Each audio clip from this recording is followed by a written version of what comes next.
Hello my beautiful butterflies, welcome back to my channel. If you're new here, my name is Beverly and it's lovely to see you today. In this video we're going to be talking about 6 things I think us spoonies need to stop doing in 2021.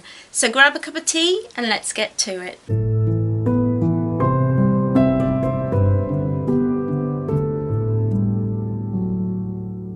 So the other day I was watching The Basement Yard. Their podcast is so funny. It's just these two guys and they just talk absolute mad things. And they were doing this thing, things we need to stop doing in 2021. And I was like, oh my gosh. There's so much in the chronic illness community that I think we need to stop doing collectively as a group, because we do them a lot and I don't think they're very useful. So let's talk about those things that I just wish we would say goodbye to. The first thing is comparing ourselves to healthy people. Why do we do this? Why do I look at people I know who live around me and think, oh, they go to work all day and do this, that and the other, so I should be able to get up early and get things done.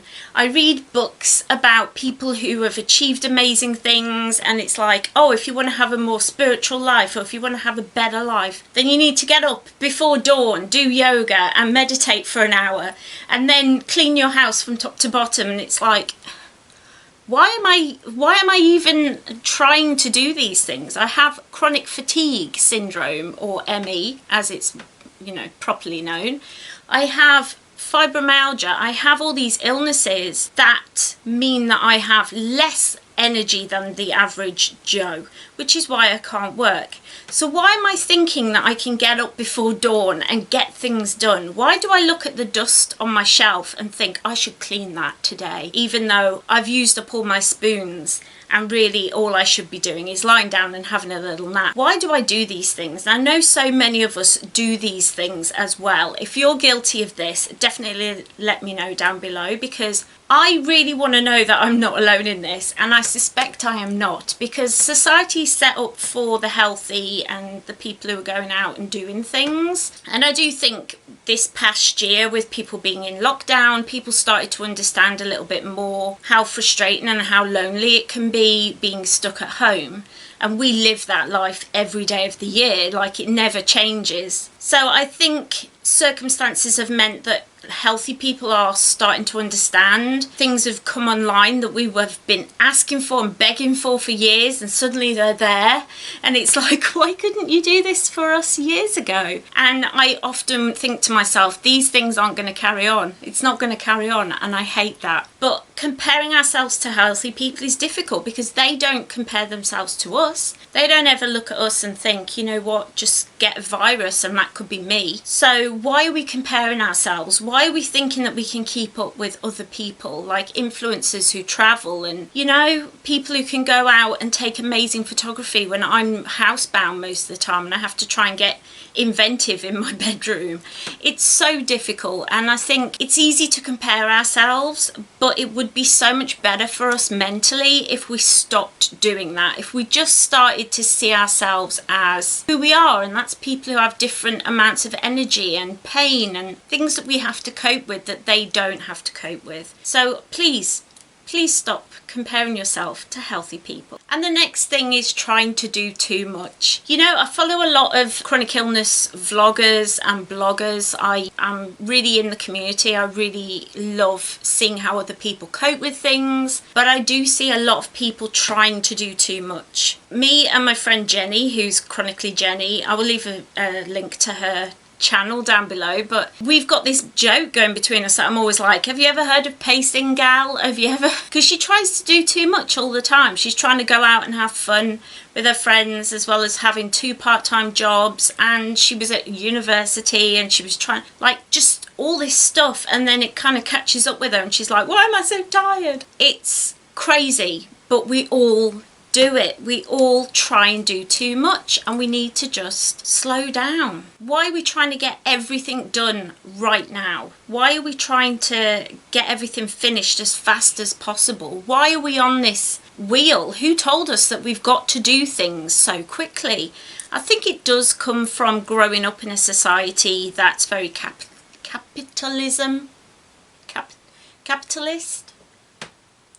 It's very centered around how much money you can make, what you can get done hourly, how you can improve yourself, what you can get done now. There's a lot of pressure, and especially at the beginning of the year, there's a lot of pressure to get things done, to get on top of things, to bullet journal and craft and work and do all the things. We just need to slow down. Our lives are marred with pain and fatigue and difficulties, things that make everyday life harder work, like missing limbs or being a wheelchair user or whatever it is. And instead of thinking, okay, this is why I need to do this slowly and more safely, this is why I need to do it a bit better, I need to be kinder to myself. Instead of doing that, we're racing around trying to get everything done, and it's really not good for us. It's not good for our mental health. It's just, can we just stop? Can we just slow down life? And I've really been doing this.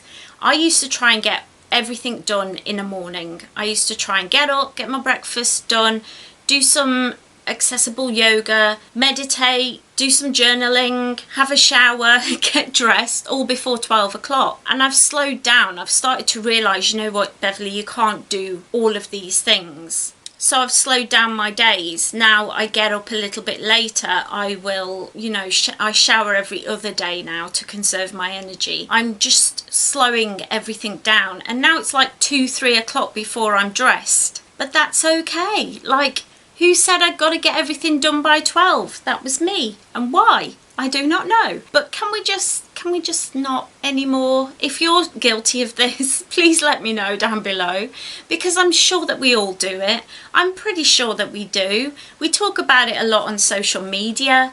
We're trying to do everything, and we need to just say no. The next thing I really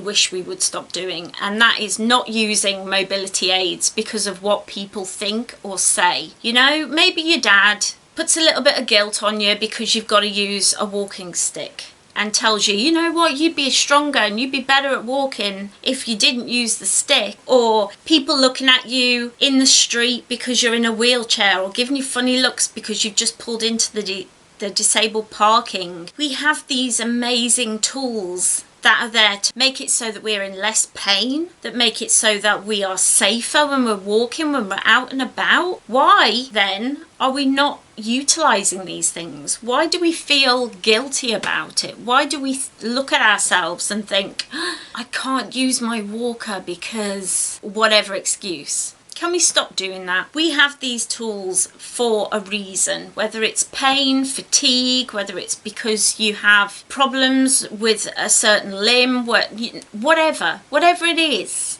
Can we just accept the fact that we have these amazing tools that will make us safer, and we can make them pretty, we can pretty them up. We should be proud of our mobility aids.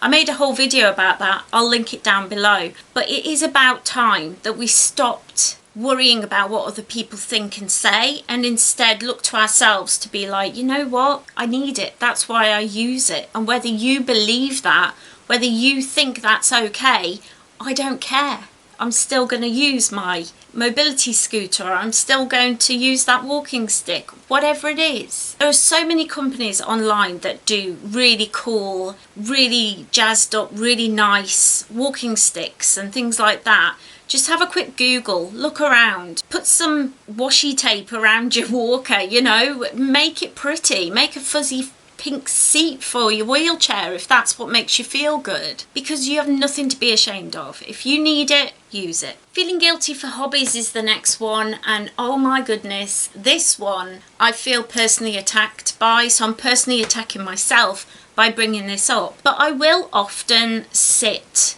and do my videos, which I do for no cost. I don't get paid for doing these videos.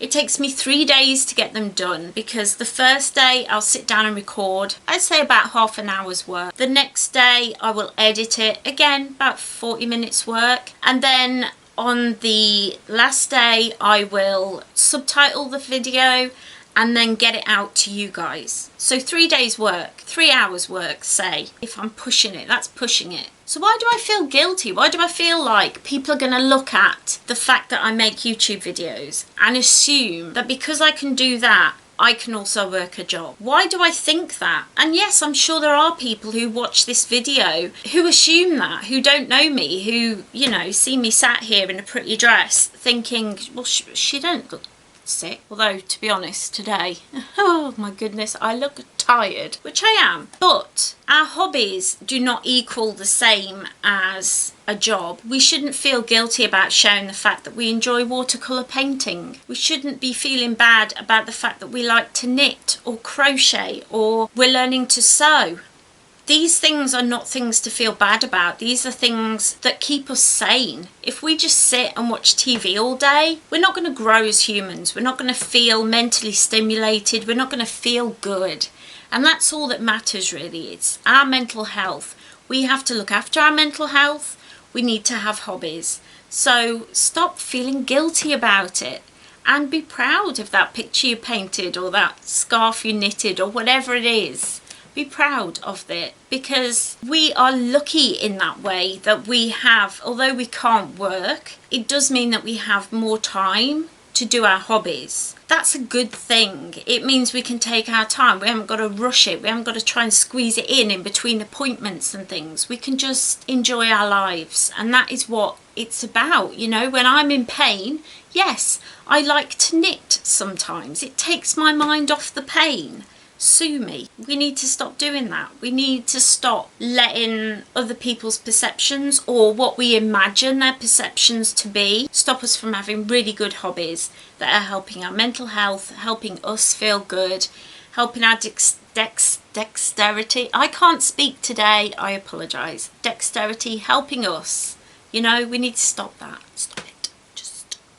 Now this goes along with an earlier one, but not pacing. Pacing is something that is incredible. Pacing is really good. Basically, it's slowing down the things that we do and taking time to rest, planning time to rest. That's what I see pacing as. It's pacing out your day, pacing out your week. The jobs you need to do, put them in there, but make sure you've got lots of time to rest. I think too much of the time it comes back to not slowing down. It comes down to feeling that guilt that we're not contributing to society, and instead we're just lying in bed or sitting around trying to feel good, trying to get rid of the pain, trying to cope. We need to stop pushing ourselves further than our bodies can do. Pacing is incredible. I do have videos about pacing. I did one just before Christmas, so go and find that. I think it's like 2 videos ago. Yeah, it's really important that we take time to pace and slow down and look after ourselves and make sure we rest without guilt. Feeling guilty about resting, that's a little honourable mention. Things we need to stop doing. Oh yes. I saved the best till last, and that's apologising. We need to stop apologising. Oh my goodness. The amount of times me, my mum, my best friend Louise, the amount of times I catch us saying sorry.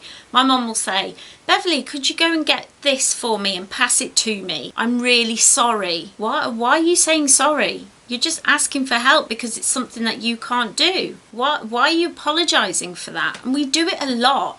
It's this kind of mentality that we need, you know, we're a burden, we're difficult, we're hard to live with, we're hard to cope with, you know. This mentality is drilled into us by society, but it's not true. We're not a burden. You're not a burden. You're really not a burden. We're all just doing our best, and we do what we can. I do what I can, and I know that you do, whether that's scooting around on your bum trying to do a little bit of dusting, or it's, you know, just talking to a friend on your computer. Whatever it is, we all do our best to help others. So when we can't do something, why are we apologising? We just need to stop apologising. Just a please and thank you is enough. Stop saying sorry. I really hope that you enjoyed this video and got something out of it, and I really hope that it has got into your little brain and you will start to stop doing these things.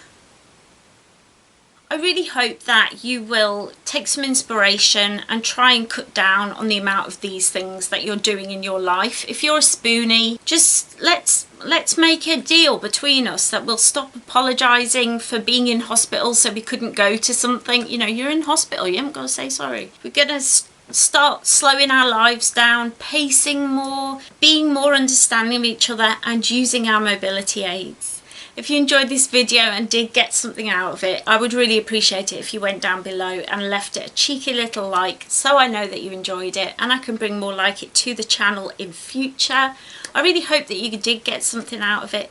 Definitely leave me a comment down below, anything that you wish we as a community would stop doing, that you wish you could stop doing, or if any of these things personally attacked you. If they did, I apologise. Feeling guilty for hobbies was definitely one that hit me right in the guts. But that's okay, you know, we're here to learn and grow together. That's why I make these videos. So if you did get something out of it, let me know. And while you're down there, if you're not yet subscribed, I would love it if you hit that subscribe button and join the little family here. I post about spirituality and disability awareness with a little bit of a vintage flair. I love making videos for you, and I hope that you enjoyed watching this video. I hope you liked my face. So if you did, head down there, hit that subscribe button, ring that little bell so you always know when I upload. I'm usually here Mondays and Fridays, my health permitting. I always do my very best to be here with you every week, twice a week. I hope that you all are looking forward to 2021, that you've got all your vision boards done. I did do a video of vision boards, so check that out. I'll leave a link down below. Check out this playlist while you're there and spend a bit more time with me. I would love that. I hope that you're having a great week. I hope you have a lovely day today, and I'll see you next time. Bye.